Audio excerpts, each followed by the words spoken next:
এই পৃথিবীর অন্যতম একটা শিল্প হচ্ছে মাছ কাটা। প্রিয় দর্শক, থাইল্যান্ডের মানুষজন যেভাবে মাছ কাটে, আমার মনে হয় আমাদের দেশে এই প্রযুক্তিগুলো ব্যবহার করা উচিত। বিশেষ করে মাছের উপরের চামড়াগুলোকে একটা স্বয়ংক্রিয় মেশিনের মাধ্যমে সেগুলোকে ফেলে দেয়। এছাড়াও মাছ কাটার ক্ষেত্রে পরিষ্কার পরিচ্ছন্নতাও একটা গুরুত্বপূর্ণ ব্যাপার, এবং যে ছুরি বা চাপাতি দিয়ে মাছগুলো কাটা হয় সেগুলো পরিষ্কার পরিচ্ছন্ন থাকা, অত্যন্ত ধারালো থাকা খুবই গুরুত্বপূর্ণ। প্রিয় দর্শক, ব্যাংককের অদূরে এই ফিশ মার্কেটটাতে আপনারা যদি দেখেন যে এখানে একজন ব্যক্তি তিনি ছোট ছোট মাছগুলো কাটছেন এবং অত্যন্ত সূক্ষ্মভাবে মাছগুলোকে কেটে এর পেটের নাড়ি ভুঁড়ি ময়লাগুলো পরিষ্কার পরিচ্ছন্ন করে তারপর মাছের আঁশগুলোকে সুন্দর করে পরিষ্কার করে একটা ধারালো চাকুর সাহায্যে লম্বা শেপ করে সেগুলোকে কেটে ফেলেন এবং খুব কুচি কুচি করে কাটলেন।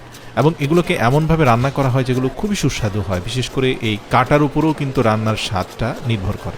আমাদের দেশে যেমন মাছ কেটে ময়লা রক্ত সহ আপনাকে বাসায় দিয়ে দেয়, এখানে কিন্তু সেরকম না। এখানে বেশ কয়েকবার তারা মাছটাকে খুব ভালোভাবে পরিষ্কার পরিচ্ছন্ন পানি দিয়ে ধৌত করে একটা ছাঁকনির মতো বস্তুর ভিতরে ঢুকিয়ে তারপর একটা ড্রায়ার মেশিনের মধ্যে ঢুকিয়ে সেই মেশিনটা চালু করে দেয়। এবং কিছুক্ষণের মধ্যে আপনি দেখতে পাবেন যে একটা ওয়ান টাইম কিছু বক্স রেডি করে তার নিচে আবার টিস্যু বা ফয়েল পেপার দিয়ে যখন স্বয়ংক্রিয় সেই মেশিন থেকে পরিষ্কার করে ধুয়ে ফেলা সেই মাছগুলোকে বের করে আনা হয়, আপনি দেখবেন যে সেগুলো একদম ড্রাই হয়ে গিয়েছে, শুকনো হয়ে গেছে। এই সারফেসে কিন্তু এখন কোনো প্রকার পানি নেই। এবং এগুলোকে কিন্তু আধা সেদ্ধ করে তারা খেয়ে ফেলে যাতে ওমেগা 3 ফ্যাটি অ্যাসিডের পরিমাণ বেশি থাকে, এবং যেটা সরাসরি হার্ট এবং কিডনির জন্য খুবই ভালো। আপনারা জানেন যে মাছকে যত কম সেদ্ধ করে খাওয়া যায়। এই ফিশ মার্কেটে এল মাছগুলোকে খুবই চমৎকারভাবে কাটা হয় এবং এর নাড়ি ভুঁড়ি পরিষ্কার পরিচ্ছন্ন করে আরেকটা স্বয়ংক্রিয় মেশিনের মাধ্যমে এল মাছের চামড়াগুলোকে রিমুভ করা হয়। এটাকে ফিশ স্কিন রিমুভার বলা হয়। আমি আমাদের দেশে খুব একটা সচরাচর এই মেশিনগুলো দেখি না, তবে হ্যাঁ কিছু জায়গায় আছে। আমি মনে করি যে প্রতিটা ফিশ মার্কেটে এরকম স্কিন রিমুভার মেশিন থাকা উচিত। এক্ষেত্রে শিং মাছের স্কিনগুলোকে স্বয়ংক্রিয়ভাবে হয়তো রিমুভ করা যাবে। এছাড়া অন্য যে কোনো মাছের স্কিন রিমুভ করতে চাইলে সেটা রিমুভ করা পসিবল হবে। আপনি দেখবেন যে মাছ কাটাটা তারা একটা শিল্পের পর্যায়ে নিয়ে গেছে। এল মাছগুলোকে চমৎকারভাবে কেটে এর মধ্যখানের ময়লা আবর্জনা ফেলে দিয়ে, বিশেষ করে মধ্যখানের ভারী কাটা সেটাকে ফেলে দিয়ে এটাকে একদম সুন্দর করে ধুয়ে তারপরে আরেকটা গ্রাইন্ডার মেশিনে দিয়ে দেয়। সেই গ্রাইন্ডার মেশিনের নিচ দিয়ে আপনি দেখবেন একদম কুচি কুচি করে এল মাছগুলোকে ফেলা হয়। প্রিয় দর্শক, মূলত এই শেপে মাছটাকে কেটে ফেলার পরে মেশিন দিয়ে এটাকে রান্না করার পরে কিন্তু অসম্ভব মজাদার হয়, এবং এটা দিয়ে ফিশ বার্গারও তৈরি করা হয়। আর বরাবরের মতোই তারা মাছগুলো কেটে ফেলার পরে ড্রায়ারের মাধ্যমে সেগুলোকে একদম শুকিয়ে ফেলে, যার কারণে এই মাছগুলোকে তারা ড্রাই অবস্থাতেই অল্প সেদ্ধ করেই খেতে পারে। আপনারা দেখতে পাচ্ছেন একটা বড় এল মাছকে কাটা হচ্ছে, যেটার মধ্যখান থেকে নাড়ি ভুঁড়ি কাটা সহ সব কিছুকে পরিষ্কার পরিচ্ছন্ন করা হচ্ছে, এবং সেটা একটা বড় পাত্রে রেখে বেশ কয়েক দফা এটাকে ধোয়া হলো, হাত দিয়ে কোচলিয়ে এটাকে পরিষ্কার করা হলো। পরিষ্কার পরিচ্ছন্নতার ব্যাপারে যেটা বলবো, যে মাছ কাটার পরে যে ময়লা আবর্জনা হয় সেগুলোকে তারা বারবার ধুয়ে ফেলে। সবসময় চেষ্টা করে যে তাদের কর্মক্ষেত্র যেন পরিষ্কার পরিচ্ছন্ন থাকে। 100% হাইজেন মেনটেন যেটাকে বলে। এখানে দেখতে পাচ্ছি যে একটা পরিষ্কার তাওয়ালের মধ্যে এল মাছটাকে পেঁচিয়ে সেটাকে ড্রাই করার চেষ্টা করা হচ্ছে, এবং তারপরে মাছটাকে খুব সুন্দরভাবে মধ্যখানে দ্বিখণ্ডিত করে অন্তত 15 থেকে 20টি টুকরো ভাগ করা হলো। আপনারা জানেন যে এল মাছ অনেক লম্বা হয়, তো আপনি মোটামুটি বাসায় যখন নিয়ে আসবেন মাছগুলো, তখন আপনি দেখতে পাবেন যে এগুলা ধোয়ার প্রয়োজনে আপনি সরাসরি রান্না করে ফেলতে পারবেন। তো এখানে ফাইন স্পটেড প্লান্ডার ফিশ আপনারা অনেকে জানেন, যেটার এক পাশটা একরকম কালার হয়। আর প্লান্ডার ফিশ এমন একটা ফিশ, আল্লাহ পাকের সৃষ্টি। এই মাছটার একটি চোখ বিশিষ্ট হয়, মানে এটা চোখ শুধু একটা থাকে, আরেক পাশে চোখ থাকে না।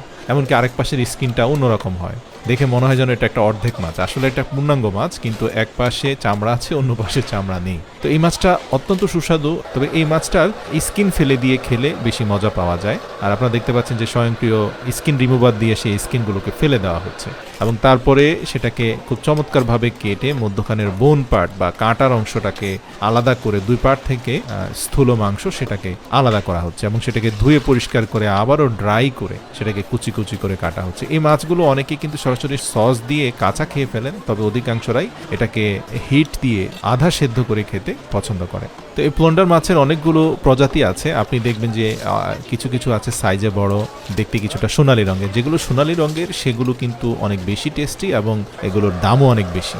আর এই মার্কেটের যারা মাছ কাটেন এদের দক্ষতার কথা অনস্বীকার্য প্রিয় দর্শক। এরা অত্যন্ত সুন্দরভাবে মাছটাকে কাটতে পারেন, মধ্যখানের বোন পার্টটাকে এমনভাবে আলাদা করেন যে সেই পার্টের মধ্যে আর কোনো মাছ অবশিষ্ট থাকে না। পেটের নাড়ি ভুঁড়ি থেকে শুরু করে ময়লা আবর্জনাগুলোকে এমনভাবে পরিষ্কার করে আপনাকে প্রস্তুত করে দেবে যে আপনি বাসায় গিয়ে সেটাকে সরাসরি রান্না করে খেয়ে ফেলতে পারবেন বা আপনি বারবিকিউ করতে পারবেন। আবার অনেকে তো সরাসরি এগুলোকে দুইটা লাঠির মধ্যখানে ঢুকিয়ে চাইনিজ স্টাইলে সেগুলোকে সস দিয়ে খেয়ে ফেলে।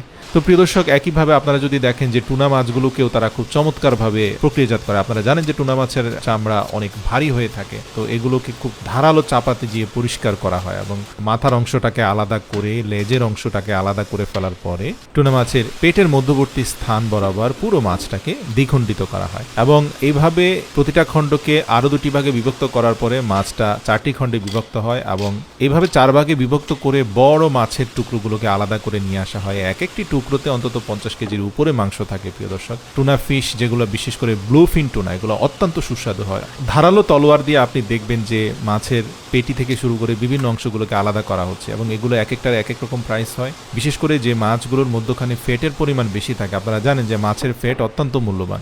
গরু, ছাগল, মহিষ বা ভেড়ার ফ্যাট যেমন আমাদের হার্টের কোলেস্ট্রল বাড়ায়, মাছের ফ্যাট কিন্তু উল্টো আরো কোলেস্ট্রল কমায়, হার্ট অ্যাটাকের ঝুঁকি কমায়, কারণ মাছের ফ্যাটে রয়েছে পর্যাপ্ত পরিমাণ ওমেগা 3 ফ্যাটি অ্যাসিড। আর এই অ্যাসিডটার সবচেয়ে উপকারিতা পেতে হলে মাছকে আধা সিদ্ধ অবস্থায় খেতে হয়। দেখবেন যে বিভিন্ন সুপার শপে গেলে তারা যখন টুনা ফিশগুলোকে কাটে তখন এগুলোকে খুব পাতলা করে স্লাইস করে এবং মধ্যখানে কিছুটা স্টিকের আইস ঢুকিয়ে উপর দিয়ে আগুনের হিট দিয়ে আধা সিদ্ধ করে পরিবেশন করা হয় এবং হালকা আগুনের হিটে আপনি দেখবেন যে চর্বিগুলো গলে চকচকে একটা ডিলিশিয়াস লুক চলে এসেছে।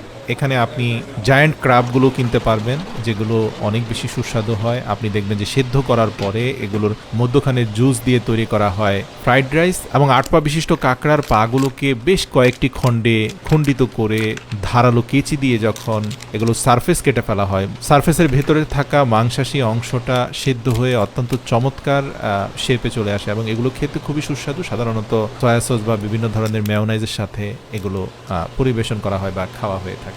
এই ফিশ শপগুলোতে কাঁকড়ার পাশাপাশি চিংড়িও রয়েছে আর এগুলো আপনাকে এত চমৎকারভাবে সেদ্ধ করে এগুলো কেটে আপনার সামনে পরিবেশন করবে যে আপনি যখন এর মধ্যখান থেকে মাংসগুলোকে বের করে নিয়ে আসতে চাইবেন এগুলো খুব চমৎকারভাবে বের হয়ে আসবে এবং এটাতে রয়েছে প্রচুর পরিমাণে ফুড অ্যান্ড নিউট্রিশনাল বেনিফিট আর ওমেগা 3 ফ্যাটি অ্যাসিড তো রয়েছেই। আপনারা জানেন সি ফুড মানেই হচ্ছে ইনস্ট্যান্ট এনার্জি, তবে সবার সি ফুড সহ্য হয় না, অনেকের ক্ষেত্রে সেটা অ্যালার্জিক রিয়াকশন হতে পারে, তাই সি ফুড খেলে শুরুতে অল্প পরিমাণে খেতে হবে।